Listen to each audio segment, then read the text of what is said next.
pagi dan salam sejahtera untuk kita semua. Yang kami hormati Ibu Kepala Sekolah SMK Negeri 1 Barat, Ibu Regina Yunimala Dewi. Yang kami hormati Bapak Ibu Guru, seluruh Bapak Ibu Guru dari SMK Negeri 1 Barat. Pertama-tama marilah kita panjatkan puja puji syukur kita kehadirat Allah yang Maha Kuasa atas berkat karunia, limpahan hidayahnya dan juga nikmatnya. Pada kesempatan pagi hari ini kita dapat berkumpul pada tempat ini dalam keadaan sehat walafiat. Amin ya rabbal alamin.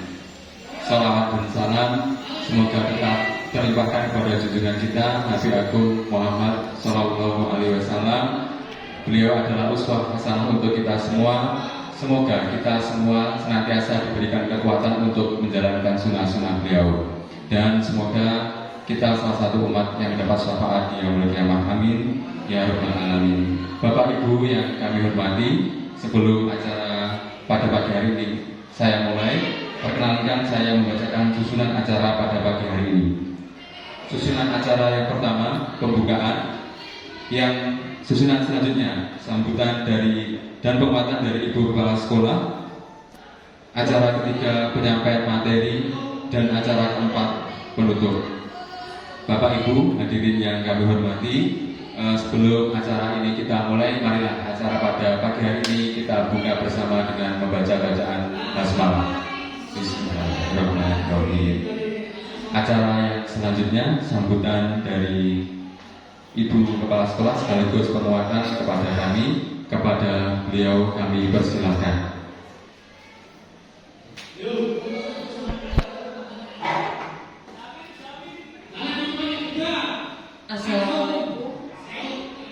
Assalamualaikum warahmatullahi wabarakatuh. Selamat pagi Bapak Ibu, apa kabar? Sehat ya? Bahagia Pak? Bahagia. Itu yang selalu saya tanyakan bertemu dengan siapapun. Bahagia, karena bahagia itu adalah 50% dari kesehatan kita berasal dari kebahagiaan. Bapak Ibu, ini yang akan disimulasikan Pak Tri dan Bu Wahyu adalah budaya-budaya positif. Sebetulnya nilai-nilai positif itu sudah kita alami, sudah kita laksanakan, dan sudah kita diberi ajaran oleh orang tua kita sejak dari kita kecil. Nilai-nilai positif yang selalu kita lakukan itu sebaiknya itu ditularkan kepada anak-anak didik kita. Jadi konsepnya adalah bahwa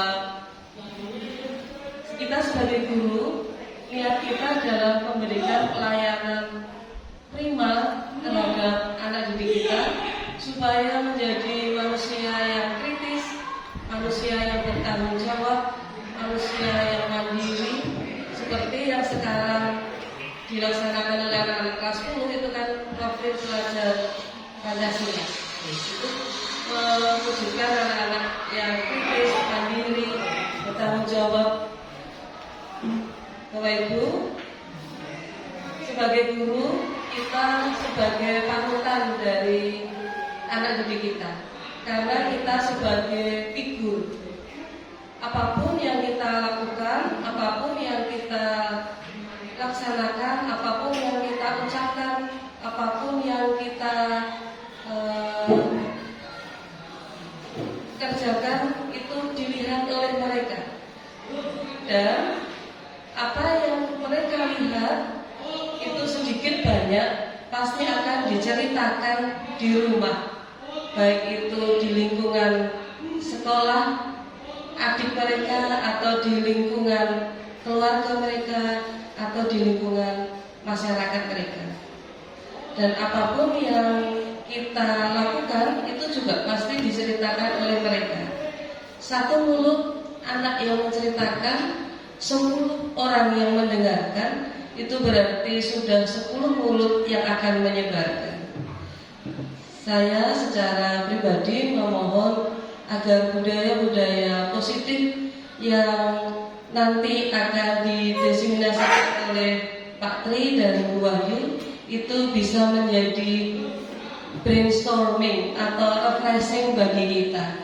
Itu bisa menjadi refleksi bagi kita. Apakah saya melakukan itu ya? Apakah saya sudah melakukan hal baik itu? Apakah saya sudah mencontohkan hal baik itu kepada anak didik kita?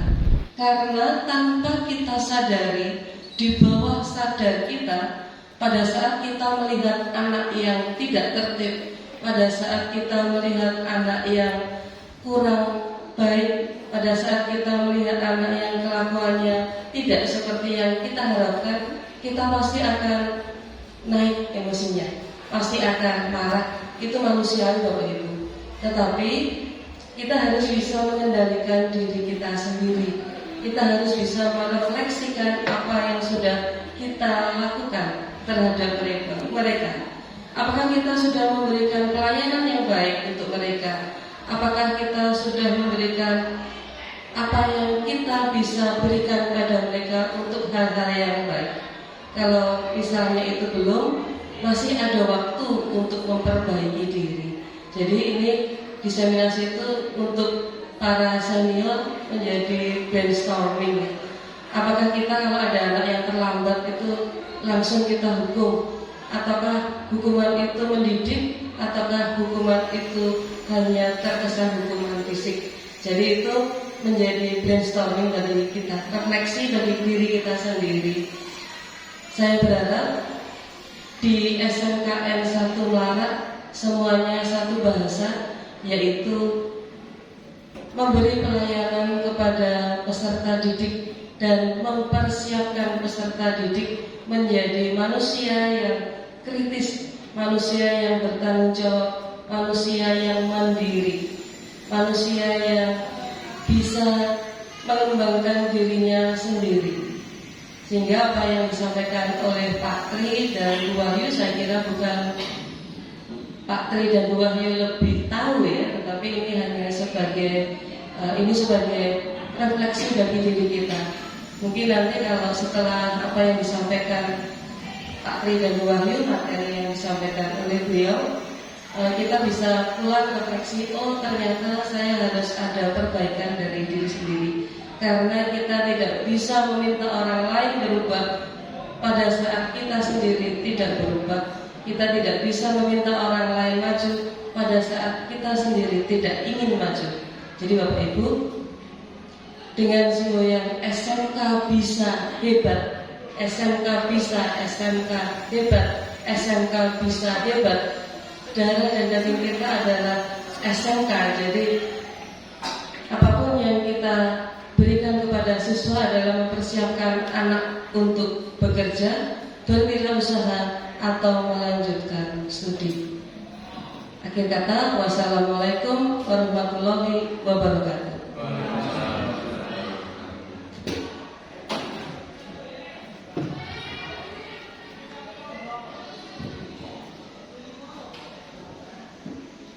Terima kasih kami sampaikan kepada Ibu Kepala Sekolah, Ibu Regina Bayu Nirmala Dewi atas sambutan dan penguatan yang telah diberikan. Betul sekali Bapak Ibu yang kami hormati, bahwasanya acara pada hari ini saya bersama Bu Wahyu adalah penyebaran pemahaman dan penerapan budaya positif. Menikah bukan berarti kami jauh lebih mengerti dari Bapak Ibu semua.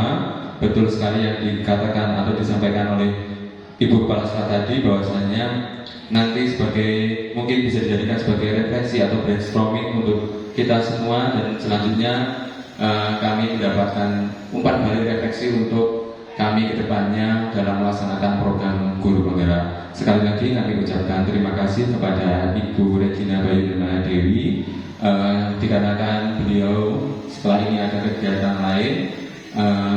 Ibu Kepala Sekolah mohon izin untuk meninggalkan tempat. Dilanjutkan nanti pemaparan materi dari kami berdua, saya dan Bu Wahyu. Terima kasih Ibu Kepala Sekolah atas sambutan penguatan yang telah diberikan.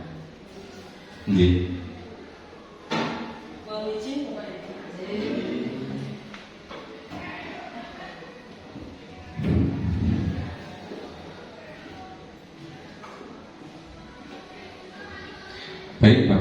acara saya lanjutkan, memasuki acara ketiga, penyampaian materi penyebaran pemahaman dan penerapan budaya positif pendidikan guru penggerak angkatan 9 yang akan disampaikan oleh saya sendiri, Tri Cahya Nurul Rafiq, calon guru penggerak angkatan 9 kelas 174A, dan Ibu Wahyu Dewi Suryandari.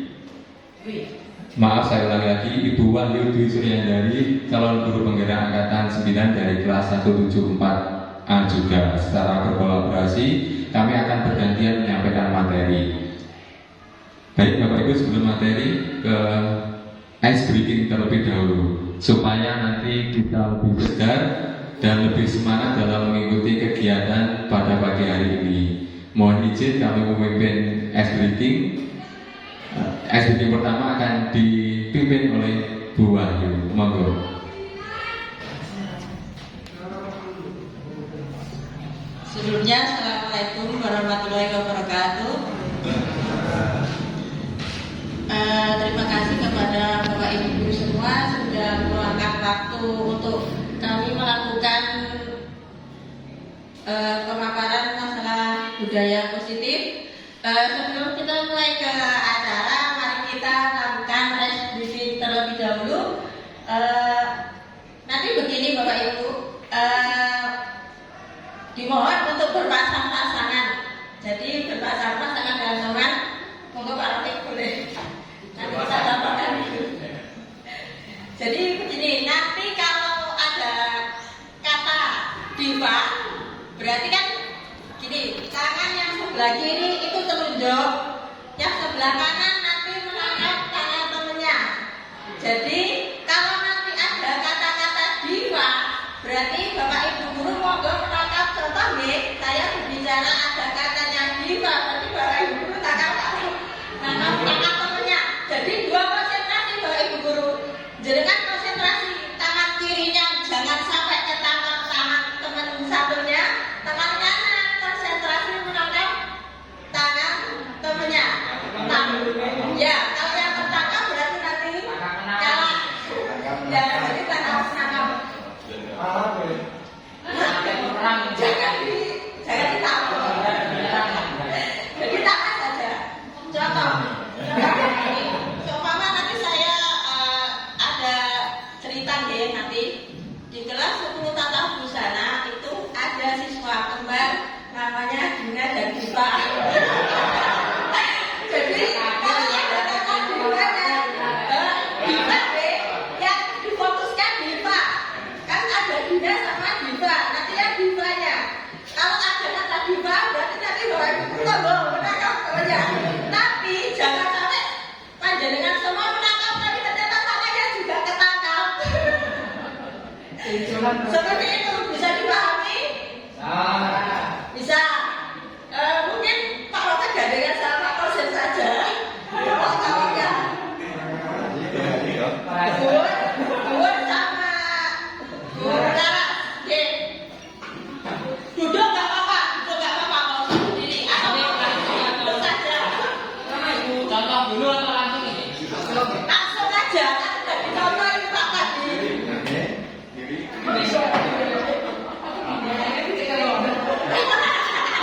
Kalau bisa makanya. Kalau yang tanpa jempol salah. Kalau nanti seumpama kalau Bapak Ibu mau menyembunyikan, ya disembunyikan di belakang nggak apa-apa. Boleh Pak. Tangan yang kiri itu bisa kalau jenengan semua waktu mau fokus kan temennya mau nangkap deh, tangannya boleh disembunyikan ke belakang, nggak apa-apa. Bebas, boleh. Saya tinggal gimana? Sudah bisa dimulai. Fokus, ini konsentrasi.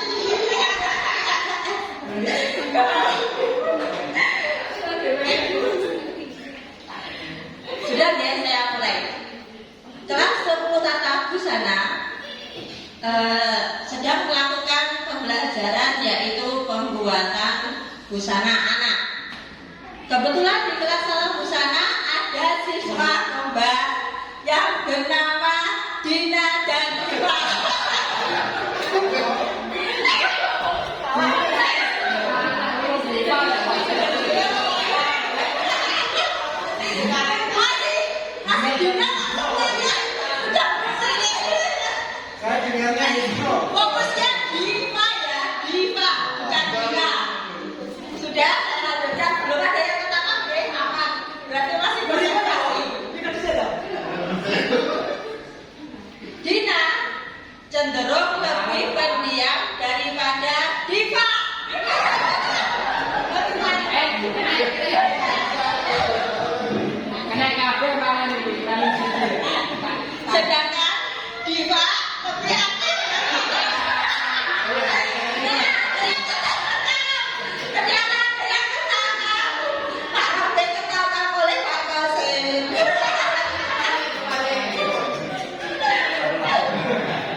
Nggih, pun sampun ngoten mawon. Jadi di sini ada sedikit untuk memusatkan konsentrasi. Yang kedua SBK-nya sama Pak Rofi. Baik, terima kasih Bu Ayu. Setelah kita menangkap jari, kita sudah mulai fresh, mulai kembali ke pusat perhatian kita ke materi. Tapi ada satu lagi ice breaking. Jadi tadi sudah kita bergerak, sekarang kita yang bergerak adalah pikiran kita.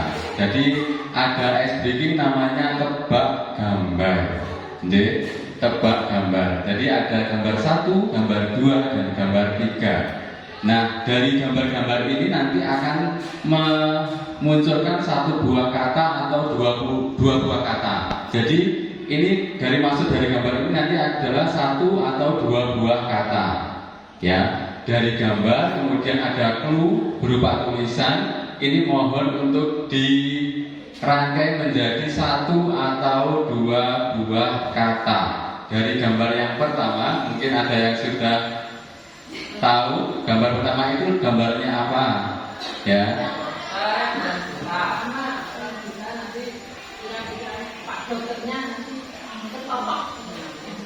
Oh, dari Bu Anis gitu. Jadi ada orang Buddha, kemudian ada Pak Dokternya mungkin nanti ketotok katanya Bu Anis, menurut Bu Anis seperti itu.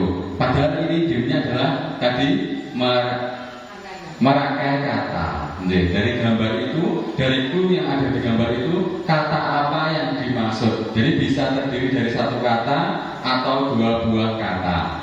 Ada dokter, kemudian ada sedikit clue-nya. Ada dokter dan ada orang buta. Yang dokter itu di atasnya ada ke. Kemudian yang buta itu B-nya diganti dengan huruf K. B-nya dicoret, kemudian diganti huruf K. Maka oh ya maaf, T-nya diganti huruf K.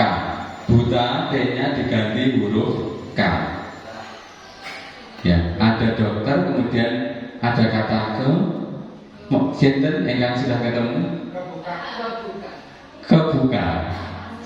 Apakah jawabannya kebuka? Belum. Belum tepat. Bukan kebuka. Ada dokter, dokternya tidak ada yang dicoret, langsung ada tambahan ke. Ke dokter kota. Padahal yang dicoret itu T-nya diganti. Gimana, Bu? Dokter bukan. Ke dokter bukan. Betul sekali ya Bu ya. Jadi ada dua kalimat. Ke dokter bukan. Coba dicek jawabannya Bu Laras. Jawabannya adalah ke dokter bukan. Ya, betul sekali dari Bu Gusta. Kemudian yang kedua, gambar yang kedua, ada clue-nya, ada orang tidur, ada angsa. Betul sekali. Tepat sekali berita. Kayaknya berita ini sudah mulai pro ini. Pemimpin bangsa. Cek jawabannya betul. Pemimpin karena itu mimpi ya. Pemimpi tambah N jadi pemimpin, angsa tambah B jadi bangsa. Oke. Lanjut yang gambar ketiga.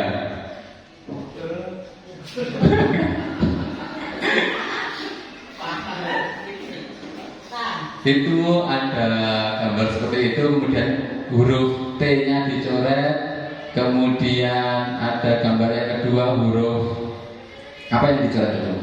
Huruf ya, T-nya dicoret diganti K dan ada huruf itu. Perusahaan kecil ya. Betul sekali. Ya, terima kasih Bapak Ibu. Jadi tujuan ice breaking ini untuk kita memusatkan perhatian, selain itu juga menambah fokus kita dan menambah semangat kita dalam mengikuti serangkaian kegiatan. Terima kasih. Untuk selanjutnya akan disampaikan oleh Bu Wahyu di pemaparan materi yang pertama. Jadi setelah tadi diberikan penguatan oleh Ibu Kepala Sekolah, memang benar sekali Bapak Ibu. Jadi kami berdua sedang mengikuti program pendidikan guru penggerak. Kami telah sampai modul 1.4, di mana sebelumnya kami sudah mempelajari yang pertama filosofi pendidikan menurut Gadjat Dewantara. Kemudian yang kedua adalah nilai dan peran guru penggerak. Poin ketiga adalah atau modul ketiga adalah visi guru penggerak, dan yang sekarang ini kami lampaui adalah budaya positif. Untuk selanjutnya pemaparan pertama disampaikan oleh Bu Wahyu.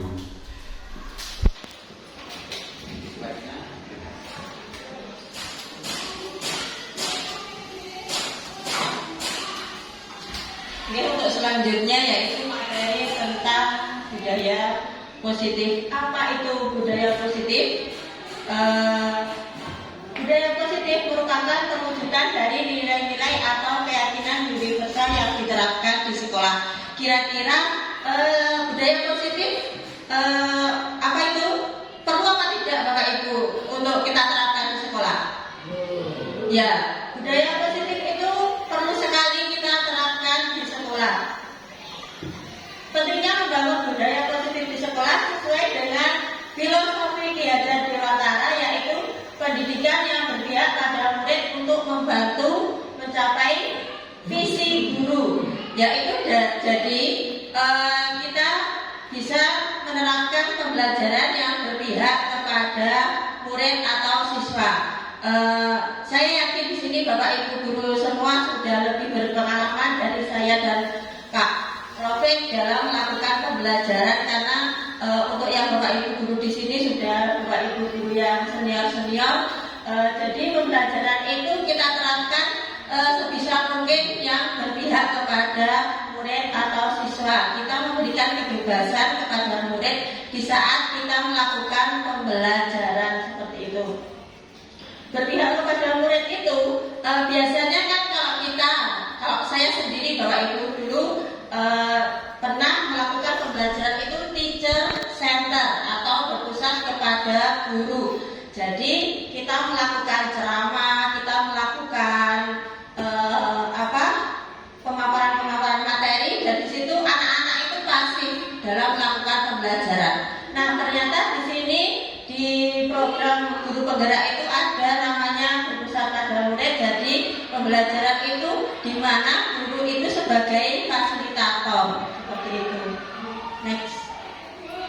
Nah, di sini materi budaya positif itu mampu mengembangkan anak-anak yang memiliki karakter yang kuat sesuai profil pelajar Pancasila, seperti yang sudah kita terapkan untuk kelas 1 dan 2 sudah juga melaksanakan namanya P5, yaitu sesuai dengan profil pelajar Pancasila. Di situ dalam budaya positif, peran guru yaitu membangun budaya positif. Jadi kita dapat mendorong siswa atau memberikan contoh siswa dalam membangun budaya positif, yaitu membangun keyakinan yang menumbuhkan dan mengembangkan budaya positif yang ada di sekolah kita khususnya. Nah, apa aja yang nanti kita bahas di sini? Jadi yang pertama yaitu perubahan paradigma belajar.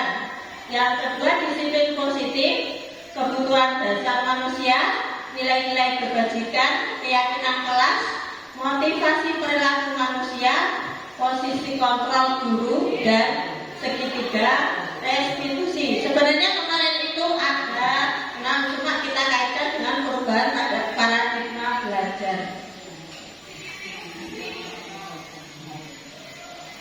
Nah, ini pembelajaran dengan paradigma baru. Pembelajaran dengan paradigma baru merupakan pembelajaran yang dirancang berdasarkan prinsip pembelajaran berdiferensiasi, sehingga para peserta didik belajar sesuai kebutuhannya berdasarkan tahap perkembangan sesuai dengan teori untuk mewujudkan profil pelajar Pancasila. Saya yakin bahwa Ibu Guru sudah hafal dengan 6 poin yang ada di profil pelajar Pancasila. Yang pertama, beriman bertakwa kepada Tuhan Yang Maha Esa, berkebinekaan global, mandiri, bergotong royong, bernalar kritis dan kreatif. Perubahan paradigma belajar sesuai teori kontrol. Yang pertama, ilusi mengontrol murid. Jadi kita itu biasanya memaksakan murid untuk melakukan apa yang kita inginkan. Di situ sebenarnya murid itu diberi kebebasan ya, Bapak Ibu guru dalam melakukan hal apapun, tapi dengan bimbingan atau arahan dari kita. Itu termasuk dalam ilusi guru mengontrol murid. Yang kedua, ilusi bahwa semua penguatan positif, efektif dan bermanfaat itu suatu usaha untuk mengontrol murid. Yang selanjutnya, ilusi bahwa kritik itu membuat orang merasa bersalah dalam menguatkan karakter. Nah, kritikan itu kadang kita berpikir kita mengkritik itu bisa menguatkan karakter murid. Belum tentu seperti itu, nggih.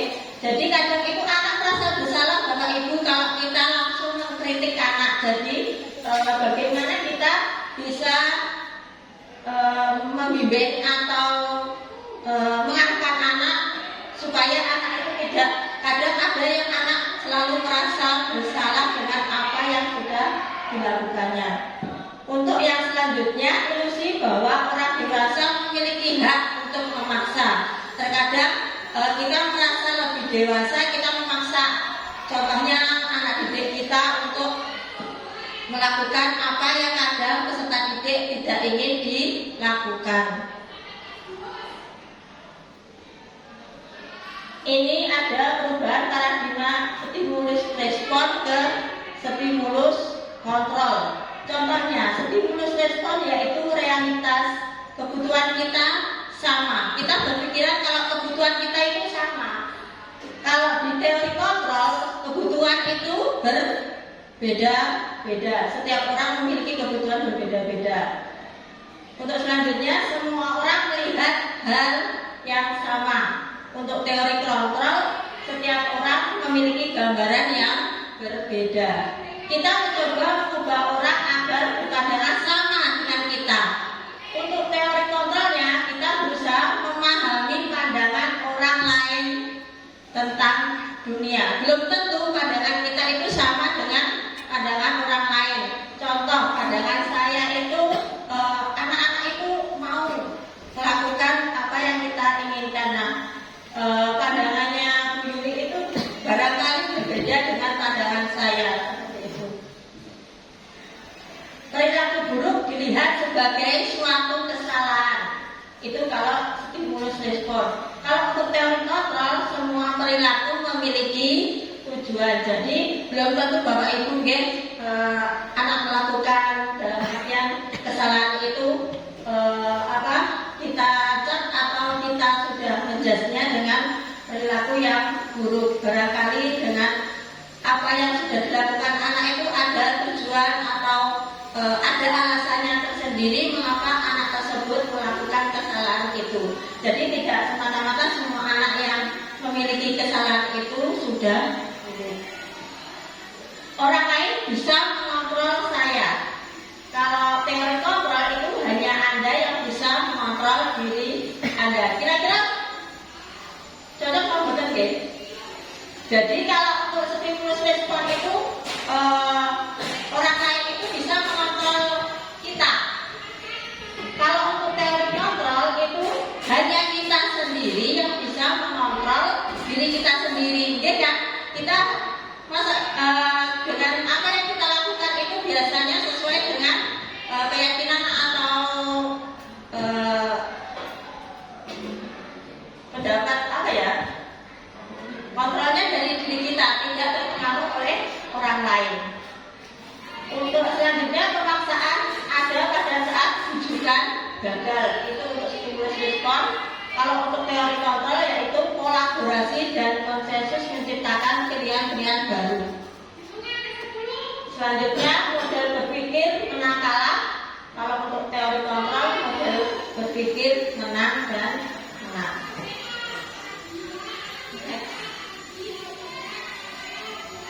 Nah, untuk materi selanjutnya tadi paradigma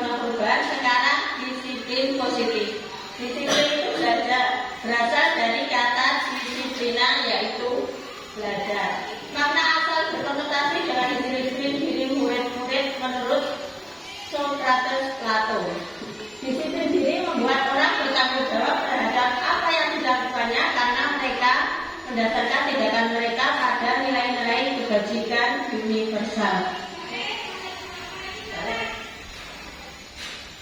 Nah, ini disiplin positif. Disiplin sebagai bentuk kontrol diri, yaitu belajar untuk kontrol diri agar dapat mencapai suatu tujuan mulia. Tujuan mulia di sini mengatur nilai atau prinsip-prinsip mulia yang dianut sebagai nilai-nilai kebajikan yang universal. Nanti untuk nilai-nilai kebajikan akan dijelaskan oleh Pak Rofik. Bapak kita, Bapak Dihajar Dewantara menyatakan bahwa di mana ada kemerdekaan, disitulah harus ada disiplin yang kuat. Sesungguhnya pun disiplin itu bersifat self-disiplin, yaitu kita sendiri yang mewajibkan kita dengan sekeras-kerasnya, tetapi itu sama saja. Sebab jikalau kita tidak dapat melakukan self-disiplin, wajibkah penguasa lain mendisiplinkan kita. Dan peraturan demikian itulah harus ada di dalam suasana yang berbeda. Jadi begini Bapak Ibu, jadi bagaimana kita melakukan disiplin positif itu harus dari diri kita sendiri. Kalau kita tidak melakukan disiplin positif, barangkali nanti dari teman kita untuk mendisiplinkan kita seperti itu. Semoga di SMK Negeri Melarat, khususnya Bapak Ibu Guru semua, kita bisa menjadi figur yang baik, dapat mendisiplinkan para murid-murid kita seperti itu. Dalam budaya kita, makna disiplin dimaknai menjadi suatu yang dilakukan seseorang pada orang lain untuk mendapatkan kepatuhan. Kecenderungan umum adalah menghubungkan disiplin dengan ketidaknyamanan, bukan dengan apa yang kita hargai. Kadang disiplin itu kita merasa tidak nyaman, bukan apa yang harus kita hargai.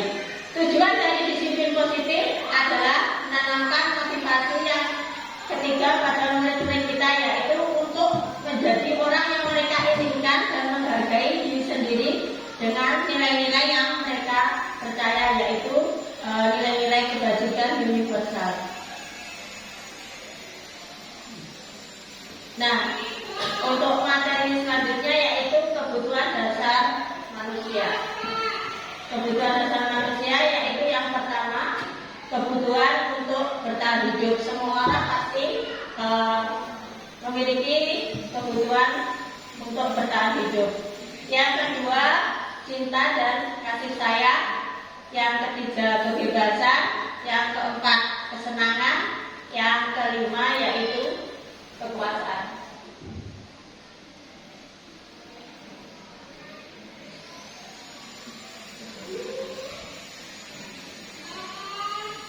Untuk materi selanjutnya akan dilanjutkan oleh Pak Rofik. Baik, terima kasih. Kembali ke slide sebelumnya, slide kebutuhan dasar manusia. Ada 5 kebutuhan dasar manusia, termasuk kebutuhan dasar yang juga ingin dicapai atau diraih oleh murid-murid kita, Bapak Ibu. Jadi murid itu berperilaku di sekolah ternyata tujuannya adalah ingin mencapai kebutuhan dasarnya. Jadi kita yang harus mengerti, mungkin yang perlu kita luruskan adalah cara mereka dalam memenuhi kebutuhan dasar yang diinginkan. Kadang-kadang caranya masih keliru, jalannya yang ditempuh juga masih salah. Jadi tugas kita, Bapak Ibu, nanti mungkin kita menggali lagi apa maksud dari tingkah laku anak. Perbuatan itu maksudnya apa, Bro? Tujuannya kemana? Arahnya mau apa? Mau mencari kebutuhan dasar yang mana? Jadi kebutuhan dasar ada 5. Yang pertama adalah kebutuhan untuk bertahan hidup. Yang kedua adalah cinta dan kasih sayang. Kemudian kebebasan. Kemudian 4 kesenangan dan 5 kekuasaan. Yang kebutuhan untuk bertahan hidup dulu. Next slide berikutnya. Jadi kebutuhan untuk bertahan hidup tentunya adalah apa, Bapak Ibu? Makan dan minum. Jadi sama juga, ya kita juga butuh hal tersebut, butuh makan, butuh minum untuk bertahan hidup. Siswa-siswi kita juga sama, Bapak Ibu. Jadi mungkin kalau di kelas anak-anak makan itu dalam upaya untuk memenuhi kebutuhan hidupnya, untuk bertahan hidup. Tapi itu masih kurang benar, karena makanya saat pembelajaran. Jadi nanti yang perlu kita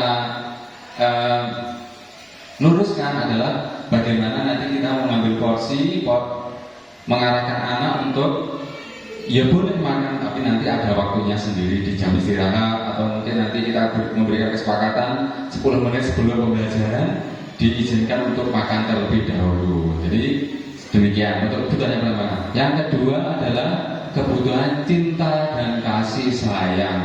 Jadi apalagi kita berhubungan dengan anak-anak ya, yang tentu perlu perhatian, perlu cinta kasih sayang dari bapak ibunya kalau di rumah, kalau di sekolah tentu cinta dan kasih sayang dari bapak dan ibu gurunya. Jadi mungkin kalau di kelas kasusnya ada anak yang cari perhatian. Ya, jadi dengan hal tertentu cari perhatian, pengen diperhatikan, pengen dicintai, pengen disayangi, itu di monggo Bapak Ibu ya, kita mencoba membagi kasih sayang dan cinta kita kepada murid-murid kita. Seperti itu. Lanjut kebebasan. Ya. Jadi kebutuhan kebebasan adalah kebutuhan akan kemandirian, otonomi, memiliki pilihan dan mampu mengendalikan arah hidup seseorang. Ini juga kerap kita jumpai di sekolah. Bahwasanya ada anak yang misalnya di pelajarannya matematika, misalnya saya minta izin mencontohkan di pelajaran matematika, di pelajarannya Bu Anis. Jadi mungkin kalau ada siswa kok disuruh mengerjakan kok inginnya keluar, inginnya itu dalam rangka memenuhi kebutuhan dasarnya, yaitu kebebasan, tapi caranya masih tidak tepat, karena walaupun setiap anak itu memiliki ketertarikan sendiri-sendiri, potensi sendiri-sendiri, mungkin ada dari antara siswa-siswa Buanis itu yang tidak minat matematika, tapi caranya tidak seperti itu. Untuk mendapat kebebasan kita perlu mengarahkan.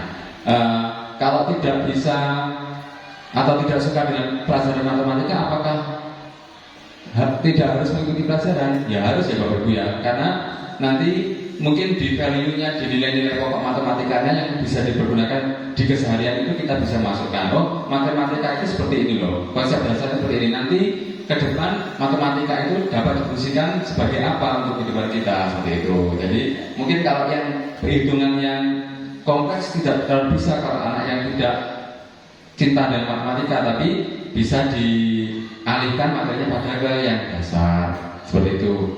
Lanjut kesenangan. Ya, jadi tidak hanya siswa, kita pun juga butuh kesenangan Bapak Ibu ya. Kalau weekend kita liburan, tidur, itu juga kalau kesenangannya masing-masing berbeda. Jadi setiap orang itu mempunyai gambaran kesenangan yang berbeda-beda. Kalau Bu Laras kalau weekend ke mall, kalau Bu Yuli mungkin mengajak putranya untuk ke waduk, bendol, sebagainya. Itu kesenangannya masing-masing berbeda. Pak Bosin tadi kesenangannya tidur, ya. Jadi minggu untuk istirahat, untuk memperoleh kesenangannya dengan tidur. Juga itu beda, karena memang setiap orang itu beda, ya. Mempersepsikan kesenangannya versinya masing-masing, ya. Senang, hobinya juga beda-beda. Lanjut. Yang kedua adalah kekuasaan. Kebutuhan ini berhubungan dengan kekuatan untuk mencapai sesuatu, menjadi kompeten, menjadi terampil, didengarkan, dan memiliki rasa harga diri. Tentunya di dalam kelas ada nih siswa-siswa kita yang demikian, Bapak Ibu. Jadi ada anak yang menonjol, inginnya divalidasi bahwa dia itu bisa, inginnya dia itu dimengerti bahwa dia itu itu bisa, aku itu lebih pintar dari teman-temannya. Itu pasti ada siswa yang demikian di kelas. Pengennya dilihat, pengennya menonjolkan diri, pengennya diakui, pengennya divalidasi. Seperti itu. Jadi kekuasaannya seperti itu.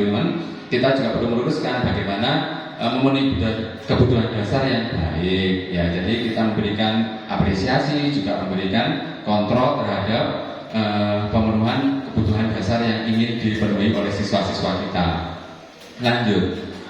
Nah, dari 5 kebutuhan dasar tadi muncullah istilah yang namanya dunia berkualitas, Bapak Ibu ya. Jadi dunia berkualitas adalah tempat khusus dalam pikiran kita, tempat kita menyimpan gambaran representasi dari semua yang kita inginkan bisa berisi orang-orang, kemudian hal-hal dan apa saja yang terbaik dalam hidup kita dan membuat kita merasa bahagia dan terpenuhi kebutuhan dasar kita ketika kita membayangkannya. Jadi dunia berkualitas.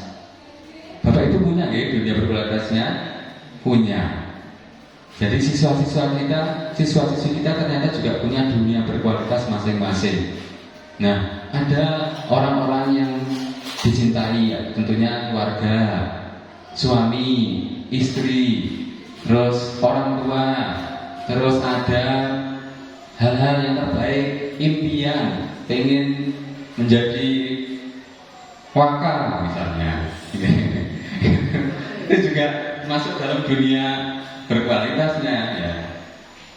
Jadi siswa pun sama, mungkin gambaran representasi dari dunia berkualitas masing-masing anak itu berbeda. Bagaimana ya kita mengetahui semua hal itu ternyata koneks antara kebutuhan dasar dan dunia berkualitas setiap orang yang berbeda-beda. Memang kodrat penciptaan manusia itu berbeda, ya Bapak Ibu. Kodrat penciptaan manusia itu berbeda, satu yang lainnya itu berbeda. Namun demikian kita ada di sekolah ada aturan, ada nilai-nilai kebajikan yang kita harus laksanakan. Lanjut. Nah, ini ada contoh kasus, Bapak Ibu bisa dilihat contoh kasus kira-kira kebutuhan dasar apa yang ingin dipenuhi dari contoh kasus yang pertama. Saya bacakan contoh kasusnya. Bimo, seorang anak TKB, selalu berlari ke ruang kelas menuju jalan raya di depan sekolahnya yang ramai dengan kendaraan. Tingkahnya membuat Bu Guru, Bu Ani bingung dan seringkali lari mengejarnya. Kemudian Bimo menjawab, "Aku bosan belajar mewarnai terus di dalam kelas, Bu." Kira-kira ini kebutuhan dasar yang ingin diraih oleh Bimo apa nggih? Napa nggih? Kebebasan. Betul Bu Wahyu ya? Kebebasan ya? Ya, betul sekali. Jadi pengennya bebas, pengennya tidak terikat di dalam kelas untuk mewarnai, sudah bosan dengan belajar mewarnai gitu. Pengennya bebas. Itu kebutuhan dasar kebebasan. Betul sekali. Next. Nah, ini adalah contoh kasus yang kedua. Contoh kasus yang kedua. Ibu guru bilang, "Aku tidak boleh bersenandung sewaktu mengerjakan tugas. Katanya kelas harus tenang, tidak ada suara." Kemudian si anak ini kan nggak seru jadinya kalau seperti itu. Berarti kebutuhan dasar yang ingin dipenuhi adalah kesenangan. Betul sekali jawaban dari Pak Hanafi tadi, kesenangan. Pengennya senang, pengennya bisa sambil bernyanyi, hobinya mungkin nyanyi. Jadi belajarnya bisa dengan bersenandung, kesenangannya tadi. Boleh, monggo. Boleh. Iya, sambil langsung saya tanya yang kasus yang kedua. Yang kedua, bahwa anak senang bersenandung dalam belajar. Memang kita bisa mengkategorikan dalam pembelajaran diferensi itu melihat dari latar belakang anak.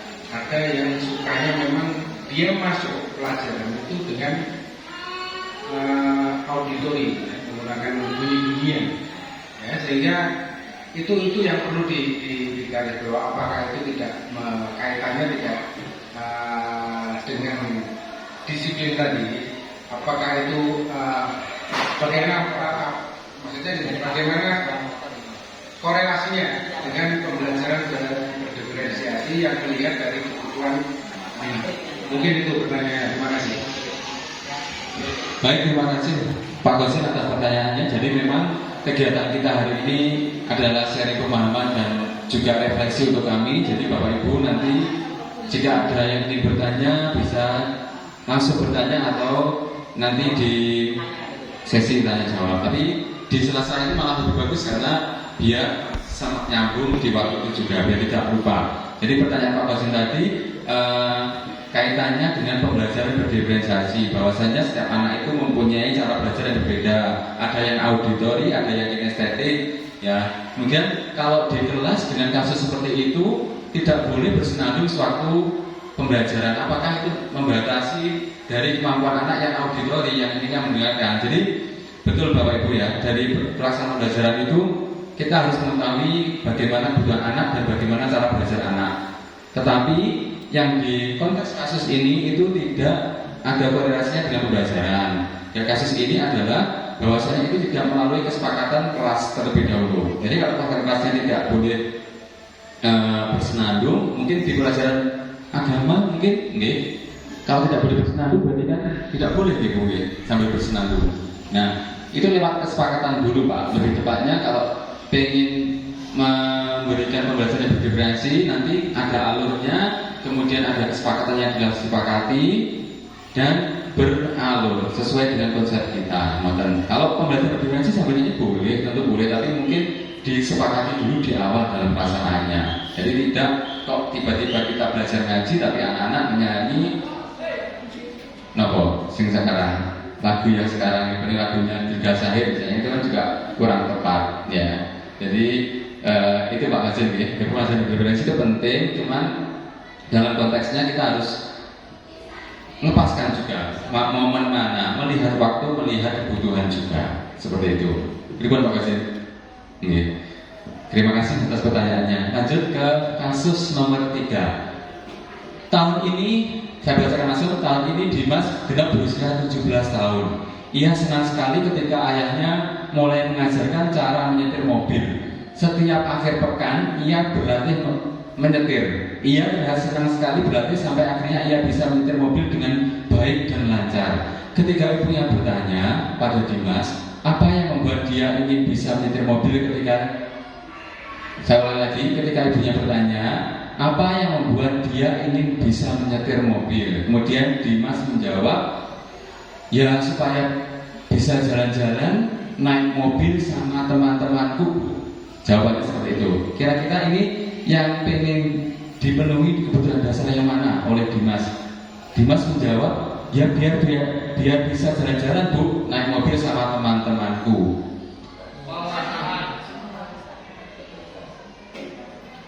Napa nggih? Ada yang penguasaan, ada yang kebebasan, kesenangan. Penguasaan karena mengandalkan peraturan yang pertama dengan proses. Tapi jawabannya Dimas adalah biar bisa jalan-jalan Bu, naik mobil sama teman-temanku. Kesenangan, nopo kebebasan, nopo penguasaan. Penguasaan karena ada istilah berusaha mengajak teman-teman itu juga menguasai teman. Ya, yang menjadi ringan menunjukkan dia bisa. Bahwa dia bisa, menunjukkan bahwa dia bisa. Dia menunjukkan dia lebih. Iya. Baik, terima kasih Bapak Ibu ya. Versinya berbeda-beda ya, tapi di versi ini jawaban yang tepat adalah cinta dan kasih sayang. Jadi yang dikejar itu adalah keinginannya ya sama teman-temannya. Ya, jadi konteksnya itu yang bersama dengan teman-temannya, bukan proses yang di awal belajar kemudian endingnya bisa-bisa. Tapi jawaban Dimas itu dari pertanyaan ibunya itu jawabannya adalah bisa jalan-jalan Bu, naik dulu teman-temanku. Betul. Jadi cinta kasih sayang. Next ke soal yang terakhir. Contoh kasus nomor 4. Dinda seorang anak kelas 2 SD. Maaf, okay. Dari sini kelihatannya 2 Bu, ternyata 3. Saya ulangi lagi. Dinda seorang anak kelas 3 SD. Begitu tiba di rumah, sepulang dari sekolah menangis dan mengadu pada ibunya bahwa dia benci pada Ibu Nani gurunya dengan kata-kata seperti ini, aku sebel, gambarku tidak rapi, malah ibu guru nunjukin ke teman-temanku di depan kelas. Kira-kira dari kasus ini kebutuhan dasar apa ya yang ingin dipenuhi si Dinda ini? Kayaknya kebebasan. Indikatornya yang Bu, kebebasan Bu. Indikatornya adalah yang Karena setiap inspirasi itu mempunyai gambaran. Mungkin saya anggap punya saya bagus.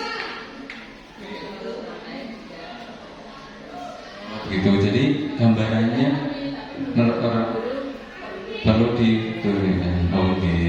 Jadi menurut Pak Anies seperti itu tadi.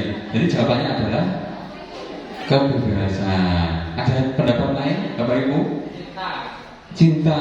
Karena apa, Pak? Karena Quran itu tidak memihak menjelas satu mana saja, tidak membimbing kalau ini kurang rapi, ini kurang begitu, sehingga dia itu butuh cinta dan kasih sayang dari kita. Nggih, jawabannya yang tepat adalah penguasaan. Betul kan Bu Yuli ya? Penguasaan. Karena ini Bu ya, konteksnya adalah ini dari kata-kata siswa ini. Aku sebel gambarku tidak rapi, malah ibu guru nunjukin ke teman-temanku di dalam kelas. Jadi merasa tidak dihargai menjadi seorang individu. Tadi kan indikatornya penguasaan seperti itu ya. Pengen dihargai, pengen dinilai bahwa dia itu divalidasi, bahwa dia itu mampu, dia itu bisa. Jadi di kasus ini tidak ada kegiatan tersebut, malah menjatuhkan si Dinda ini. Nonton nggih Bapak Ibu. Lanjut. Nah ini disiplin positif tadi sudah ada di slide awal, di slide-nya Bu Reta tentang disiplin positif menurut KHD Hajar Dewantara, dan koneksinya disiplin positif dengan nilai-nilai bajikan. Next, saya lanjutkan lagi. Nah, dari disiplin positif itu nanti yang dikejar apa Bapak Ibu? Disiplin positif itu yang dikejar adalah nilai-nilai kebajikan. Yang pertama ini nilai-nilai kebajikan universal dalam kurikulum Merdeka ada 6, atau yang sering kita sebut, kita dengar dengan apa? Penguatan profil pelajar Pancasila. Jadi profil pelajar Pancasila ada 6 nilai yang diinginkan oleh oleh profil pelajar Pancasila. 6-nya tadi sudah dibaca nih, Kama Buayu, beriman bertawakal kepada Tuhan Yang Maha Esa dan berakhlak mulia, mandiri, bernalar kritis, berkebudayaan global, bergotong royong dan kreatif. Gimana Bu? Cuma 5, gitu. Oh, gitu. Angkanya salah. Gitu. 6 ya. Ada 5 double 5-nya, jadi ada 6 profil pelajar Pancasila pada nilai-nilai kebajikan yang terkandung dalam kurikulum Merdeka ini. Wajib kita hafalkan Bapak Ibu ya, karena dalam keseharian, jadi kita harus tahu ternyata value pembelajaran itu di 6 ini yang kita kejar. Okay. Profil pelajar Pancasila. Lanjut. Nah, nilai-nilai kebajikan secara universal ini ya Bapak Ibu ya, ya ada ini yang di kolom pertama ada peduli sampai gotong royong, dalamnya banyak sekali, dan kerajinan, keberanian, sopan santun, rendah hati, integritas, kebahagiaan, keteguhan hati, rasa hormat, tanggung jawab, pengertian dan sebagainya. Itu merupakan nilai-nilai kebajikan. Nah, nilai-nilai kebajikan ini nanti fungsinya apa Bapak Ibu? Nilai kebajikan ini fungsinya nanti yang kita implementasikan ke dalam sebuah keyakinan atau yang kita sering dengar dengan sebutan keyakinan kelas. Jadi keyakinan kelas itu yang dituju adalah value atau nilai-nilai dari nilai kebajikan yang bersifat universal. Jadi gotong royong, misalnya nanti kalau di pelajaran saya produktif, gotong royong membersihkan bengkel setelah praktek. Ya, ada saling menghargai, saling menghargai dan menghormati guru dan siswa, baik guru dan siswa. Kemudian ada banyak sekali nilai-nilai kebajikan universal yang bisa kita angkat, bisa kita terapkan menjadi sebuah keyakinan di kelas kita yang nantinya dapat membimbing anak-anak dan Bapak Ibu guru dalam melaksanakan kegiatan pembelajaran di kelas. Itu adalah nilai-nilai keyakinan kelas. Next. Keyakinan kelas akan disampaikan kembali oleh Bu Ayu karena kita berkolaborasi bersama Bapak Ibu. Jadi nanti penyampaian materinya bergantian dan berkolaborasi dengan Bu Ayu. Dari yang saya sampaikan tadi mungkin ada pertanyaan dari Bapak Ibu sebelum ke aktivitas yang selanjutnya, yaitu pemaparan materi dari Bu Ayu. Belum ada nih? Nanti bisa di akhir sesi. Terima kasih. Lanjutkan oleh Bu Ayu.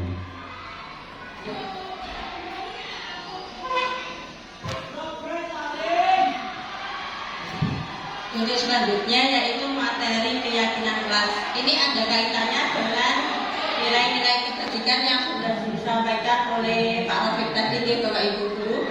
Mengapa tidak peraturan saja? Mengapa harus keyakinan kelas? Kira-kira mengapa Bapak Ibu guru? Kok tidak peraturan saja? Kenapa kok harus keyakinan?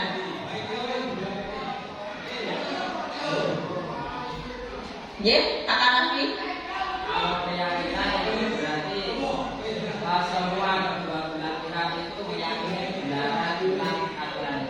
Kalau nyata berarti satu pihak saja yang beri. Ya bisa. Jadi untuk mengapa kok tidak peraturan tapi keyakinan kelas? Jadi kalau keyakinan kelas itu kita susun bersama-sama dengan siswa-siswa kita di kelas. Kalau peraturan mungkin dari salah satu pihak memberikan peraturan, contohnya sekolah memberikan peraturan atau peraturan di kelas yang harus dilakukan oleh siswa. Jadi lebih enak atau lebih efektif kalau kita membuat keyakinan kelas daripada peraturan kelas. Nah, ini tadi contohnya, mengapa kita memiliki peraturan harus menggunakan helm di saat berkendara? Itu tujuannya untuk keselamatan atau kesehatan kita. Mengapa kita memiliki peraturan 3M, menggunakan masker, mencuci tangan, menjaga jarak waktu COVID kemarin, itu bisa nilai-nilai keselamatan atau kesehatan. Nah, nilai keselamatan atau kesehatan itulah sebagai suatu keyakinan, yaitu nilai-nilai kebajikan universal yang disepakati secara tersirat dan tersurat, lepas dari latar belakang suku, negara, bahasa maupun agama, perlu diciptakan dan disepakati keyakinan-keyakinan bersama antar warga kelas. Jadi keyakinan keyakinan di kelas itu kita susun bersama-sama dengan siswa, Bapak Ibu guru. Karena dengan kita susun dengan siswa, mereka kan yang membuat sendiri keyakinan bersama kita. Jadi mereka bisa meyakini bahwa nilai yang mereka buat itu bisa nanti membantu dalam mewujudkan kelas yang lebih kondusif lagi. Untuk mendukung motivasi intrinsik, maka keyakinan lebih menggerakkan seseorang dibandingkan mengikuti serangkaian peraturan-peraturan. Barangkali kalau kita hanya mengasih peraturan ke anak-anak masih keberatan. Dan dengan keyakinan kelas, dengan dibuat bersama, diyakini bersama, anak-anak lebih enjoy untuk melaksanakan. Nah, ini pembentukan keyakinan kelas ini kita kasih gambaran saja bagaimana pembentukan keyakinan kelas. Keyakinan kelas bersifat lebih abstrak dari peraturan yang lebih rinci dan konkret. Keyakinan kelas berupa pernyataan-pernyataan universal. Tadi sudah disebutkan topik nilai-nilai kebajikan di situ juga. Pernyataan keyakinan kelas senantiasa dibuat dalam bentuk positif. Kalau kita membuat peraturan kan lebih ke bentuk negatif, Bapak Ibu. Kalau untuk keyakinan kelas ini bentuk kita nanti positif. Keyakinan kelas hendaknya tidak terlalu banyak sehingga mudah diingat dan dipahami oleh semua warga kelas. Jadi kita tidak perlu membuat kalimat yang panjang. Seperti itu cukup hanya singkat tapi mudah dipahami oleh siswa-siswa kita. Keyakinan kelas sebaiknya sesuatu yang dapat diterapkan di lingkungan, terutama di kelas kita yang nanti kita ajarkan. Semua warga kelas hendaknya ikut berkontribusi dalam pembuatan keyakinan kelas lewat kegiatan curang pendapat. Jadi baik siswa maupun Bapak Ibu guru ikut melakukan dalam pembentukan keyakinan kelas. Jadi semua warga atau semua orang yang ada di kelas itu ikut mencurahkan pendapat apa yang akan kita bentuk. Selanjutnya bersedia meninjau kembali keyakinan kelas dari waktu ke waktu.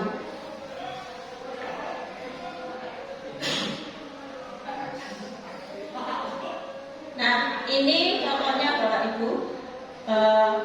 Yang sebelah kanan itu peraturan, kalau yang sebelah kiri itu keyakinan. Selalu kembalikan buku ke tempatnya. Nilainya yaitu tanggung jawab. Dilarang mengganggu orang lain. Itu menghormati orang lain. Gunakan masker. Itu masuk nilainya ke kesehatan keselamatan. Yang keempat, jangan berlari di kelas atau koridor. Itu keselamatan dan keamanan. Nah, ini dari contoh tampak dan tidak tampaknya. Ada hormat, bekerja, rasa diterima dan dimiliki. Contohnya yang kasih contoh yang pertama saja, ini hormat. Tampak, datang tepat waktu. Itu yang tampaknya. Yang tidak tampaknya sering hadir terlambat. Menyapa teman dan guru setiap hari. Untuk tidak tampaknya taat kepada teman dan guru. Mengembalikan barang teman yang telah dipinjam dan mengucapkan terima kasih. Tidak tampaknya tidak mengembalikan barang yang telah dipinjam dan meletakkan barang di sembarangan tempat. Ini kegiatan pendalaman keyakinan kelas. Bagian seperti ini tabel Y namanya Y. Ada terdengar, terlihat, dan berperilaku. Contohnya terdengar yaitu, yuk saya bantu. Kita bisa selesaikan ini bersama. Terima, tolong ya, permisi. Itu masuk ke terdengar. Untuk terlihatnya, berempati terhadap perasaan orang lain, memegang barang milik orang lain hanya dengan izinnya. Untuk berperilakunya, tersenyum ramah, memberi salam hormat, itu masuk ke berperilaku. Kalau ini kegiatan tugas saya, tugas kamu. Jadi tugas kita sebagai guru dan tugas murid.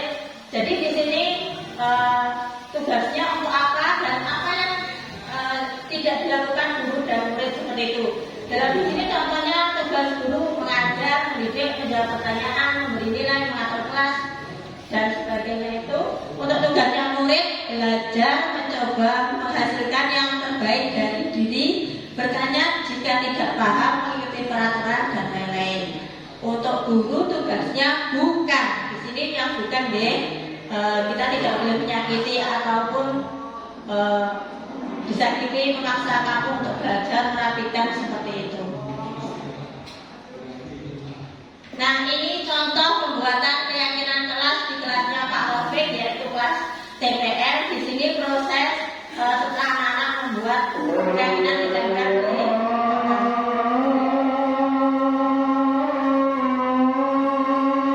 ini ada video.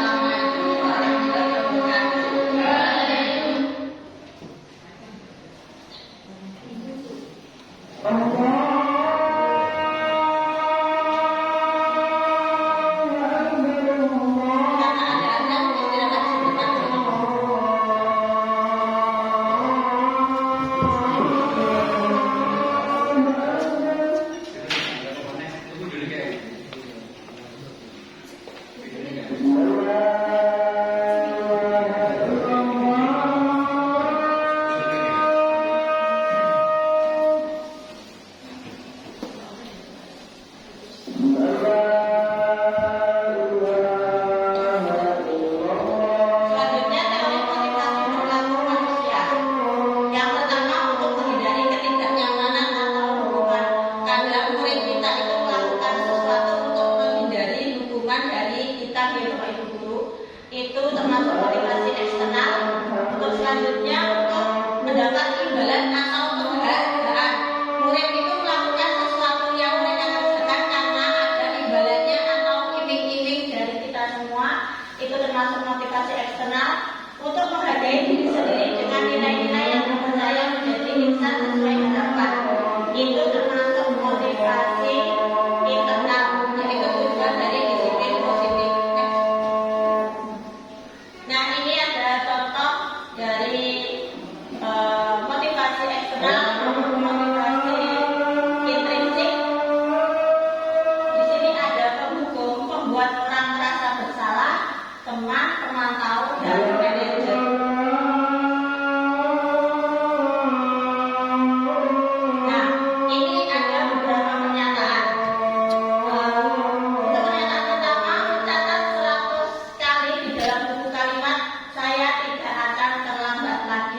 cara terlambat sekolah. Itu termasuk ke dalam apa gitu?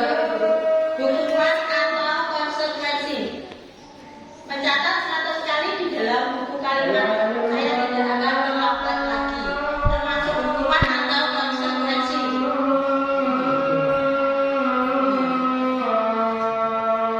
Jadi kalau ini termasuk ke konsekuensi.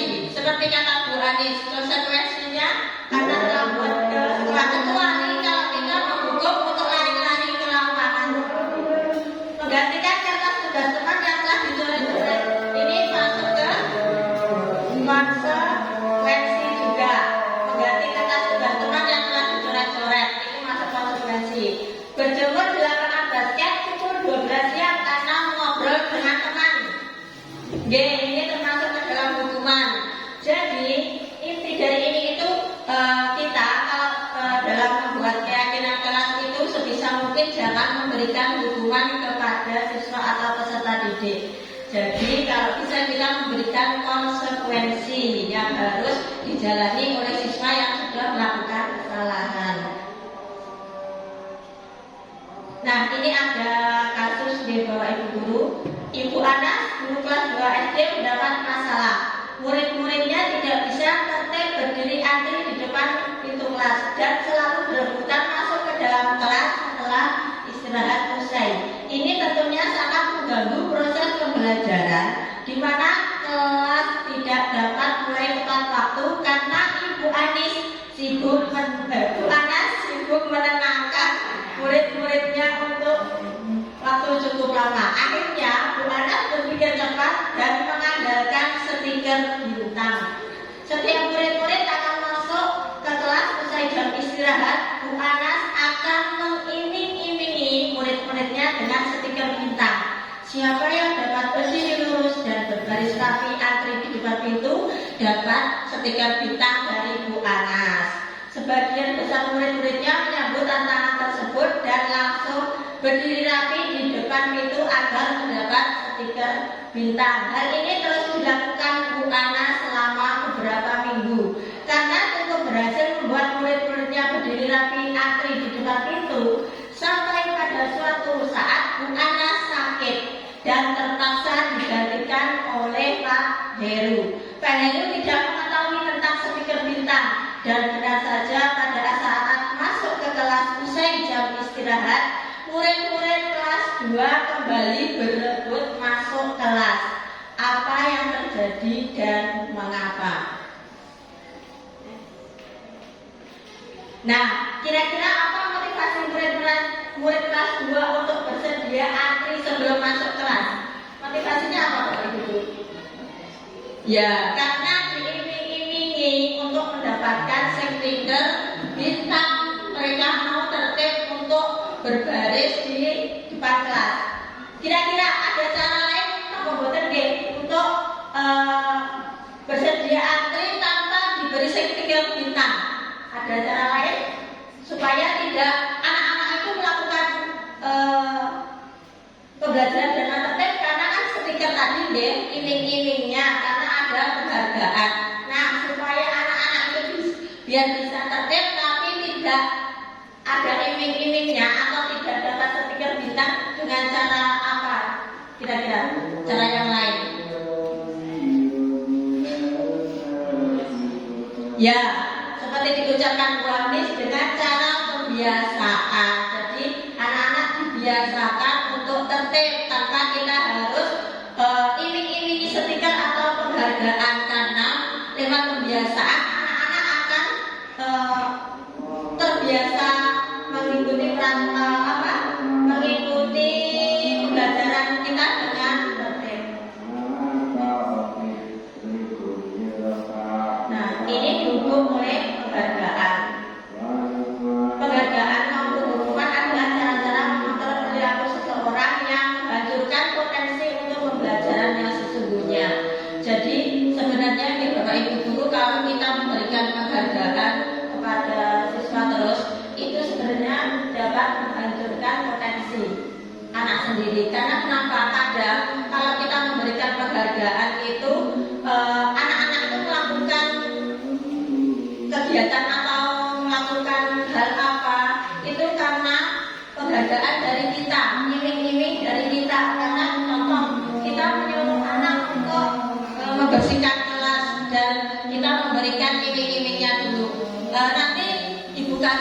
bunga sekian seperti itu. Nah, jangan, kalau bisa jangan kita biasakan seperti itu untuk memberikan penghargaan. Selanjutnya yaitu materi yang terakhir dari Pak Rafiq, yaitu posisi kontrol. Oke, terima kasih Bu Wahyu atas waktunya. Saya lanjutkan lagi Bapak Ibu ya, tinggal beberapa materi lagi. Nanti juga akan kami tayangkan video dari praktek sedikit dari instruksi sebentar saja. Lanjut. Baik, 5 posisi kontrol guru.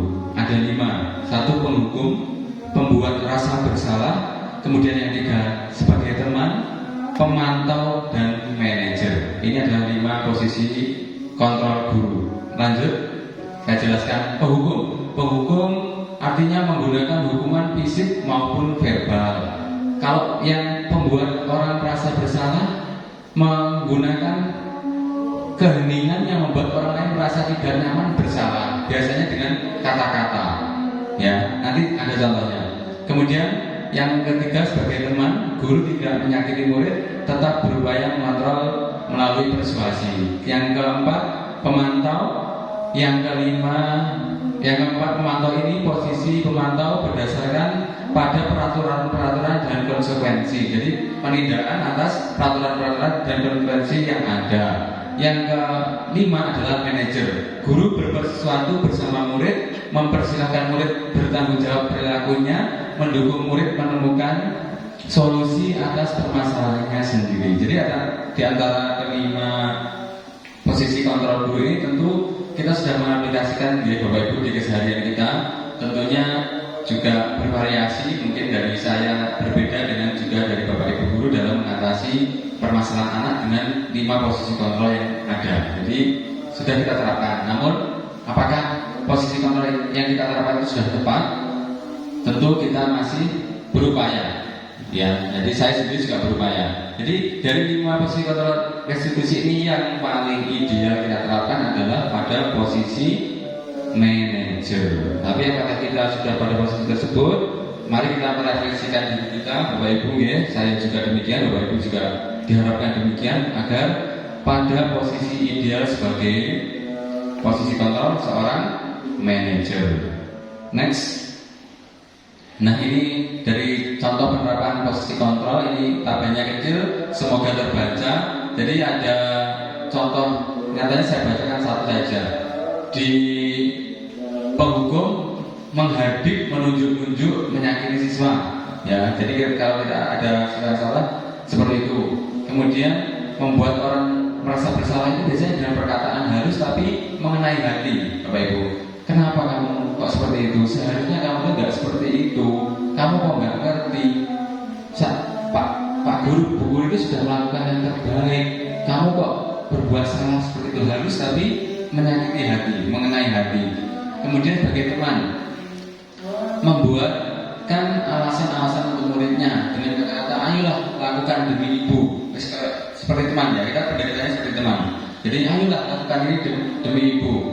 Kemudian yang selanjutnya pemantau, biasanya dengan gini, kamu kok melakukan kesalahan itu, kamu tidak tahu apa peraturannya yang ada di sekolah. Kamu seharusnya tahu peraturan yang ada di sekolah. Itu pemantau, mengkoneksikan dengan peraturan dan konsekuensi yang ada. Nah, yang paling ideal adalah sebagai manajer, biasanya dengan kata-kata apa yang kita yakini, ya, apa yang kita percaya, apa yang kita keyakinan kelas, apa yang kita sudah sepakati kemarin. Kenapa kok kamu melakukan kesalahan itu? Padahal kita punya keyakinan kelas. Kamu tentu masih ingat kan dengan keyakinan kelas kemarin, ya seperti itu kalau di keyakinan kelas. Next. Nah, sekarang ada pertanyaan Bapak Ibu, ya, ada pertanyaan ini. Minta tolong Bapak Ibu dalam keseharian tentu Bapak Ibu sudah menerapkan posisi kontrol yang tadi, okay? Ini coba Bapak Ibu tuliskan yang besar, 1 atau 2 posisi kontrol yang Bapak Ibu biasa terapkan di keseharian di kelas, yang paling sering Bapak Ibu terapkan. Posisi kontrol apa kira-kira? Apakah sebagai manajer tadi yang ideal tadi, atau penghukum, atau pembuat rasa bersalah. Sebelumnya Bu Astalia, ada penghukum, pembuat orang merasa bersalah, pembuat teman, pemantau atau manajer. Satu boleh, dua boleh. Yang paling sering boleh satu, boleh dua. Nanti kita refleksikan bersama-sama. Ini tidak ada jawaban yang salah Bapak Ibu ya, karena ini jawabannya benar semua. Tidak ada jawaban yang salah, karena ini berkenaan dengan keseharian kita. Yang paling sering dilakukan, ya tidak ada jawaban yang salah. Semua jawaban benar.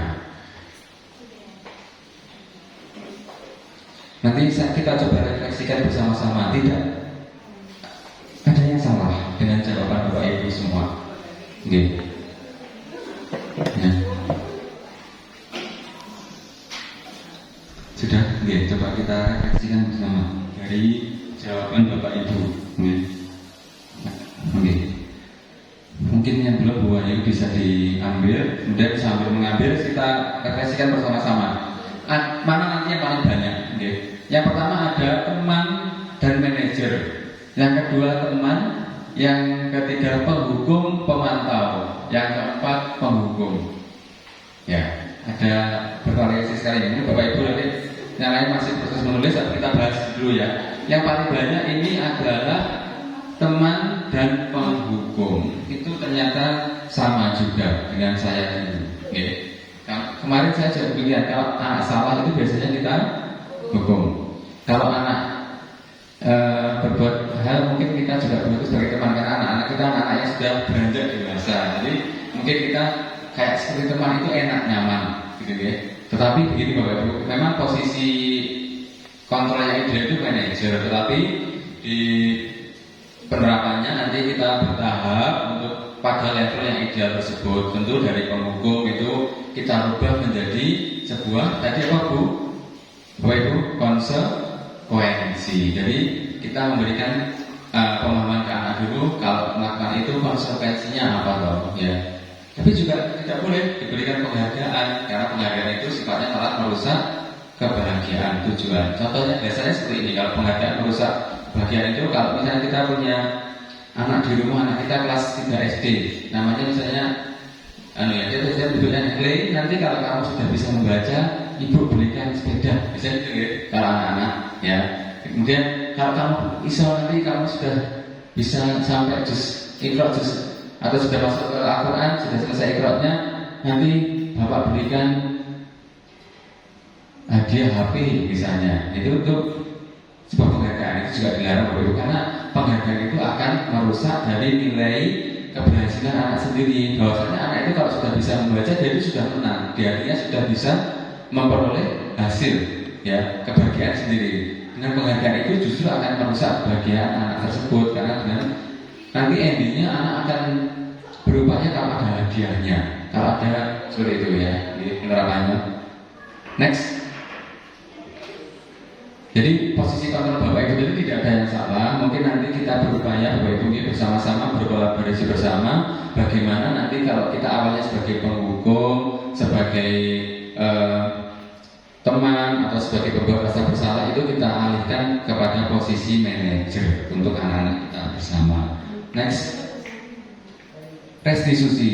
Jadi restitusi adalah proses menciptakan kondisi bagi murid untuk memperbaiki kesalahan mereka, sehingga mereka bisa kembali pada kelompok mereka dengan karakter yang lebih kuat.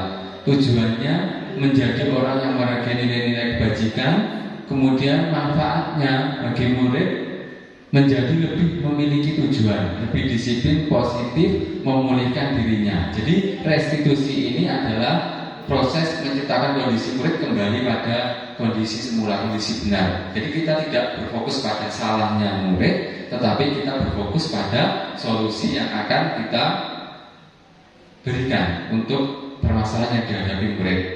Lanjut, ini tinggal beberapa slide lagi.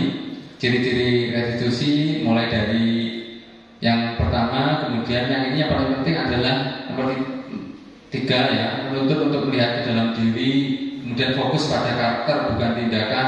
Nah ini fokus pada solusi, mengembalikan murid yang berbuat salah kepada kelompoknya tanpa menghancurkan citra dirinya. Itu proses restitusi, tidak melalui hukuman, tidak melalui tadi yang merasa bersalah dan sebagainya tadi. Tapi prosesnya seperti ini. Lanjut. Nah, ini ada tahapan restitusi Bapak Ibu ya. Ada 3 tahap restitusi. Yang pertama menstabilkan identitas, kemudian validasi tindakan yang salah, dan yang terakhir adalah menanyakan keyakinan yang telah disepakati. Jadi ada caranya seperti ini dalam menempuh segitiga restitusi. Nah, ini dilewati saja, ya, dilewati saja. Ini bisa dibaca sendiri. Nanti langsung ke contoh kasus. Ya, ini adalah pertama. Nanti bisa Bapak Ibu lihat bagaimana penyelesaiannya dengan segitiga restitusi. Yang pertama, contoh kasusnya saya bacakan dulu. Ya, pada saat proses pembelajaran, Bu Wahyu sedang menjelaskan tugasnya. Tiba-tiba ada salah satu siswa yang bermain HP yang bernama Reva. Kemudian teman sebelahnya si Devi melaporkan kepada Bu Wahyu. Ini akan coba diselesaikan Bu Wahyu dengan menggunakan prinsip segitiga restitusi. Mari kita saksikan bersama. Ada 3 tahap tadi ya. Jadi anak-anak untuk tugasnya hari ini itu saya membuat desain. Desainnya jadi Dipercepat saja pada kasusnya. masing-masing. Dan untuk warna siapa dulu? Apa kok kamu bisa belajar dulu mainan HP?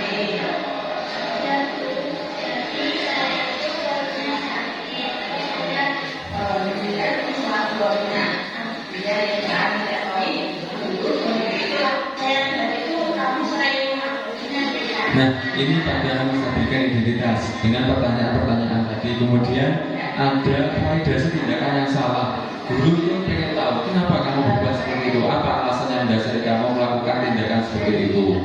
Ya. Kemudian ada kalimat juga. Tadi ada kalimat setiap orang itu pernah melakukan kesalahan. Begitu juga Bu Wahyu. Itu pernah melakukan, itu validasi tindakan yang salah. Oke. Setiap orang pernah melakukan kesalahan, baru kemudian di ending dikoneksikan dengan keyakinan kelas yang telah disepakati. Ya, jadi kamu masih ingat tentang keyakinan kelas yang kita sepakati kemarin ya? Dengan sikap kesalahan perbuatan salahmu itu melanggar keyakinan kelas yang mana, baru diluruskan, kemudian diberikan solusi. Di videonya Bu Wahyu seperti itu tadi. Kemudian yang contoh kedua, dipercepat sama penerapan segitiga mereka. Agar kalau berdiskusi pertanyaan yang salah, Pak Rafiq ingin menyelesaikan permasalahan yang dialami Yudika tersebut menggunakan prinsip segitiga restitusi. Oke, permasalahannya ini Yudika sering terlambat datang ke sekolah. Yudika, maaf Bapak meminta waktu sebentar. Kira-kira Yudika tahu ya kenapa Bapak memanggil Yudika pada hari ini? Tidak tahu Pak. Ini di tahap pertama di menstabilkan identitas. Bapak dari dulu, kamu akhir-akhir ini telah sering ya datang terlambat ke sekolah ya? Iya Pak. Baik. Saya juga sudah berapa kali jika datang terlambat ke sekolah pada bulan ini? Sudah 8 kali. 8 kali. Menurut jika kalau datang terlambat dan tidak mengikuti kegiatan-kegiatan yang pertama itu merupakan sebuah kesalahan. Ini validasi tindakan. Menurut Yudika, kalau sudah terlambat itu merupakan sebuah kesalahan atau bukan? Setiap orang pasti pernah melakukan sebuah kesalahan. Namun yang perlu kita ketahui dan kita sadari bahwasanya kita tidak fokus pada permasalahan tersebut, melainkan pada solusi dan bagaimana kita memperbaiki kesalahan yang telah kita lakukan. Setuju tidak? Setuju. Dari permasalahan tadi, ayo kita cari solusinya bersama-sama. Ya. Baik, jika pada bulan ini kamu sudah melakukan 8 kali. Kalau boleh Bapak tahu kenapa alasan kamu terlambat datang ke sekolah? Karena saya sering begadang di malam hari Pak, dan bermain game sehingga saya setiap hari bangun kesiangan. Kalau begitu Yudika masih ingat tidak dengan keyakinan diri? Ini ayat terakhir adalah menanyakan keyakinan. Masih ingat tidak? Dengan kata terlambat itu jika melanggar keyakinan kelas yang mana? Disiplinan Pak. Kedisiplinan. Menurut jika kedisiplinan itu penting atau tidak? Penting Pak. Penting ya. Penting Pak. Karena disiplinan tempat menghabiskan waktu dan mentaati peraturan sekolah. betul sekali ya. Nah, selain menghargai waktu, disiplin itu juga menghargai guru yang ada di kelas, menghargai teman-teman umum. Terima kasih. Sudah di stop dulu videonya karena sudah pada level menanyakan keyakinan, okay, Bapak Ibu. Jadi kalau ada sesuatu bermasalah, mungkin nanti monggo kita secara bertahap bisa menerapkan penerapan segitiga restitusi dalam penyelesaian permasalahan anak.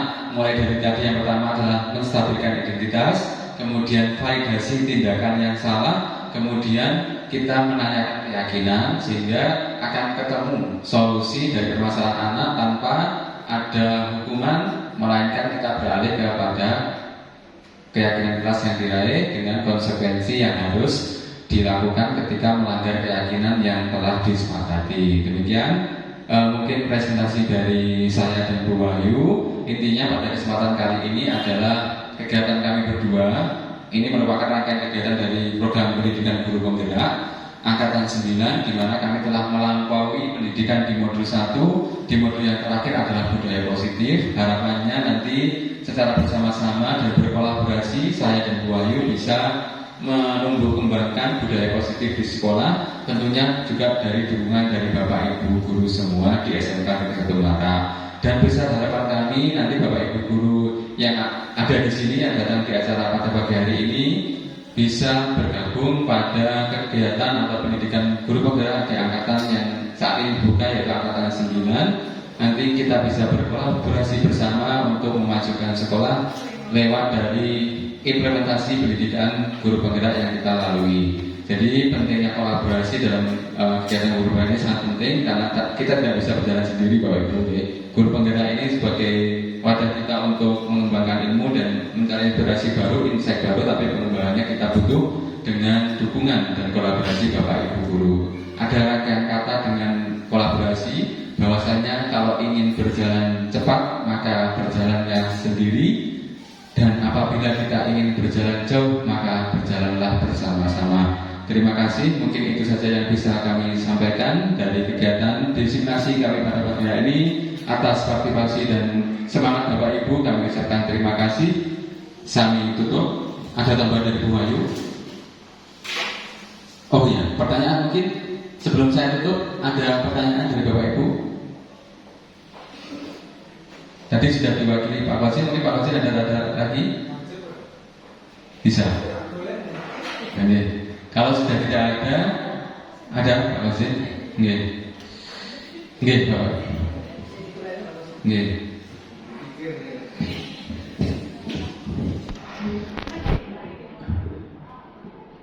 Oke, terima kasih. Ada yang baru, masukan baru, sesuatu hal yang baru tentang bagaimana kita cara mendisiplinkan siswa di sekolah. Artinya bahwa saya hanya mengkonfirmasi aja, monggo nanti diperjelas sedikit bahwa memang yang kita terapkan dulu kita menggunakan aturan sekolah namanya, belum sampai di tingkat keyakinan kelas. Tapi kalau melihat dari struktur yang tadi diterangkan bahwa memang harus ada patokan Bapak ya, di sekolah. Mungkin ini nanti diperjelas tadi. Sekolah itu punya patokan dengan aturan-aturan. Nah, ini yang lebih rinci tadi. Tapi kalau kesepakatan tadi adalah yang lebih universal atau lebih umum yang harapannya yang terbaik. Mungkin ini sebuah pernyataan aja. Mungkin saya perlu penjelasan dengan konsep kesepakatan kelas yang menghasilkan disiplin positif yang baik. Mungkin itu, terima kasih. Baik, terima kasih Pak Wasin atas pertanyaannya. Saya jawab dulu, nanti mungkin bisa ditambahkan oleh Bu Wahyu. Jadi benar kata Pak Wasin, kalau untuk sekolah kita mungkin kita masih menerapkan peraturan, belum keyakinan kelas.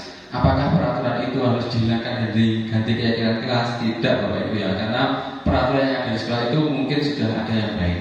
Cuman yang perlu diperbaiki adalah strukturnya agar menjadi sebuah keyakinan yang lebih positif dan lebih pada mengarah pada nilai-nilai kebajikan universal yang kita sepakati bersama dengan anak. Intinya begini, kalau misalnya di peraturan itu mungkin kalimat yang disusun, kemudian ejakan yang ada atau tata bahasanya masih menggunakan kalimat-kalimat yang negatif, misalnya dilarang, jangan. Kemudian nanti kalau di peraturan endingnya kalau melanggar adalah dihukum, ya, dihukum, endingnya dihukum. Kalau di keyakinan adalah konsekuensi. Jadi kita buat lebih strukturnya lebih positif, ya, menghindari kalimat-kalimat negatif, jangan, dilarang, dan juga menghindari hukuman. Karena pada dasarnya hukuman itu kadang-kadang tidak relevan, ya. Hukuman itu hanya satu arah, tidak dua arah. Kalau konsekuensi itu dua arah. Dua arah artinya disepakati antara siswa dan murid. Kalau melakukan seperti ini solusinya seperti apa? Dikomunikasikan, tidak dihukum. Kalau dihukum itu satu arah. Nah, kamu terlambat Rario, datanya terlambat, hukumannya lari, berarti tidak relevan antara pelanggaran dan hukuman yang diperoleh itu kadang-kadang tidak relevan. Kalau konsekuensi bisa lebih relevan dan juga lebih dua arah. Jadi dalam peraturan dan tadi keyakinan kelas tadi betul sekali kata Pak Fauzin. Jadi nanti kita rubah dari peraturan itu secara bertahap, bagaimana peraturan itu dihubungkan dengan keyakinan kelas, nilai-nilai kebajikan universal, kemudian kata-katanya diubah menjadi positif, dan kemudian dikelompokkan mana yang nilainya sama, nilai kebajikannya sama, mana yang nilainya bertanggung jawab, dikelompokkan ke bertanggung jawab, yang saling menghargai, seperti itu Pak Wasin. Jadi nanti memang prosesnya seperti itu.